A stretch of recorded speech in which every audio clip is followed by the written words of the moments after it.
Soy Omar López dándole la bienvenida. Y la primera pregunta, ¿quién conducirá el estallido a corto plazo? Qué pregunta, ¿no?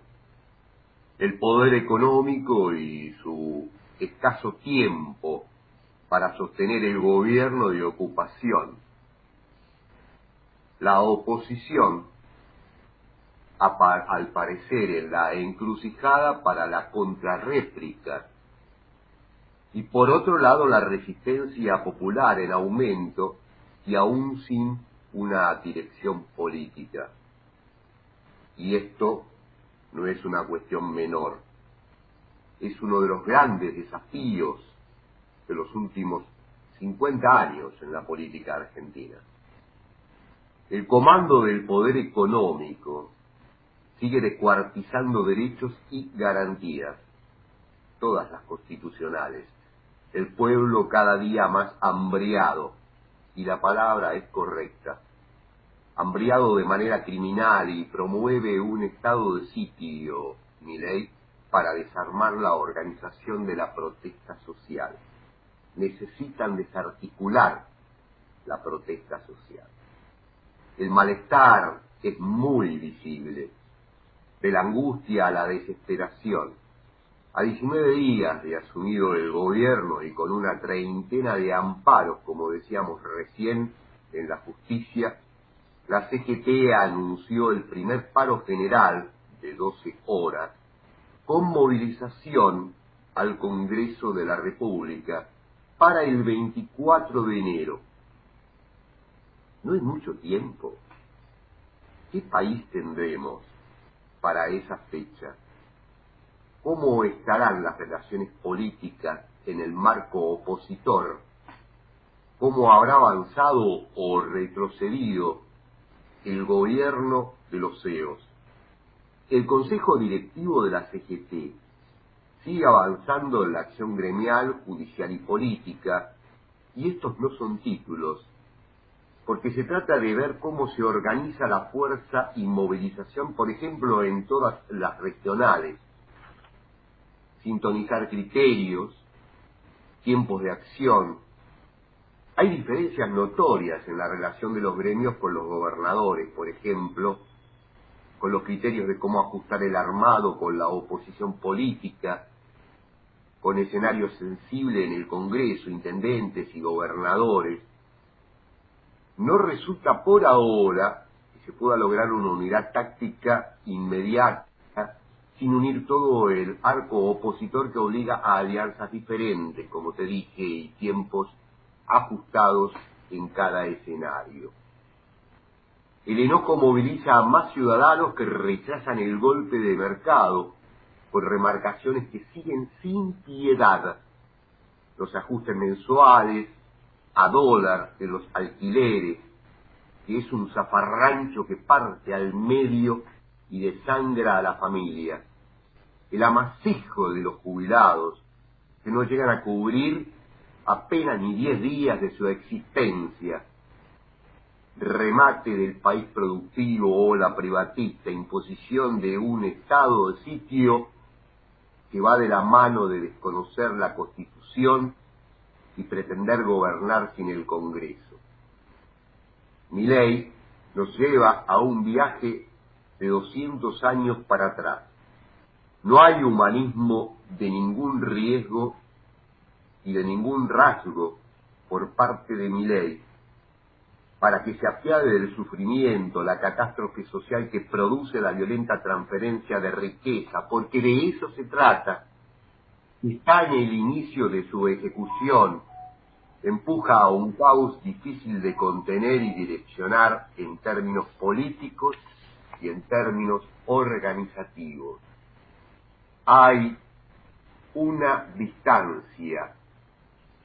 Esa distancia es notable entre la espontánea iniciativa de los gremios combativos, movimientos sociales y los ciudadanos que golpean algo más pesado que una cacerola. No se trata del ruido de la muchedumbre creciente, la cuestión es el simbolismo político y la traducción de enfrentar el golpe económico del poder en este momento. La sociedad despierta del enojo electoral y visibiliza que la pobreza que hoy los golpea es el primer mazazo y rápido empujón al precipicio. Se siente, se expresan, se hablan y se muestran los rostros y los dolores en carne viva que cada día se corporizan más en las calles. No se puede accionar políticamente sin tocar esos cuerpos de la realidad. No se trata de números, porque son vidas, son destinos que están en juego. Es necesario discutirlos de este lado, donde la democracia corre por pasillos aún que no tienen salida.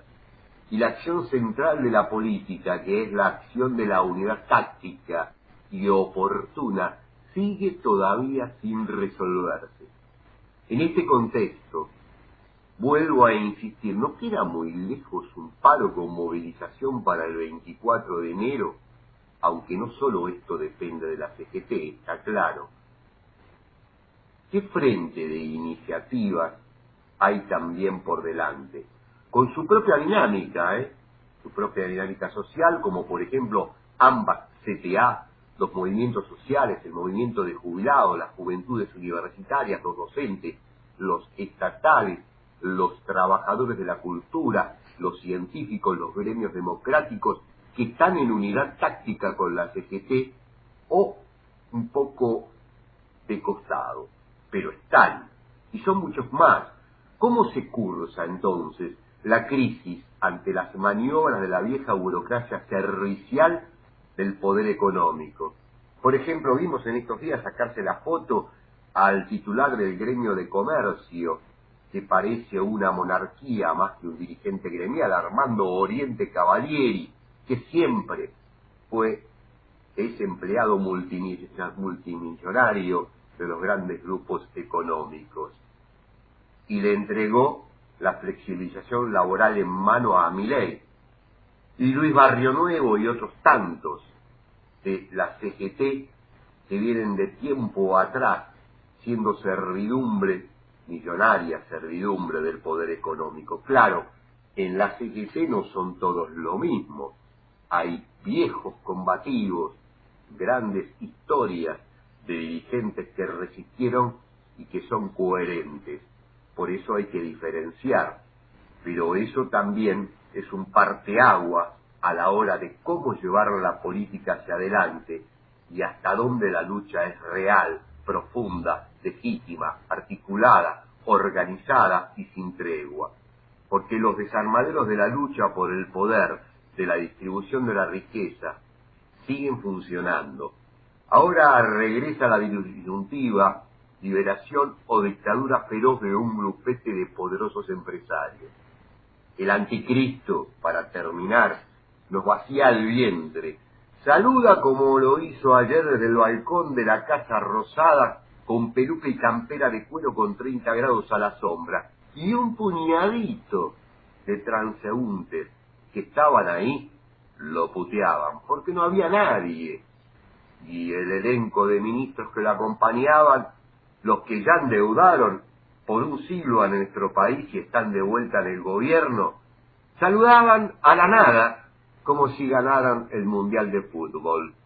La derecha mezcla la comedia con el crimen, historia conocida. Lo que no sabemos es el destino final del pueblo y la oposición política. Ser martillo o yunque.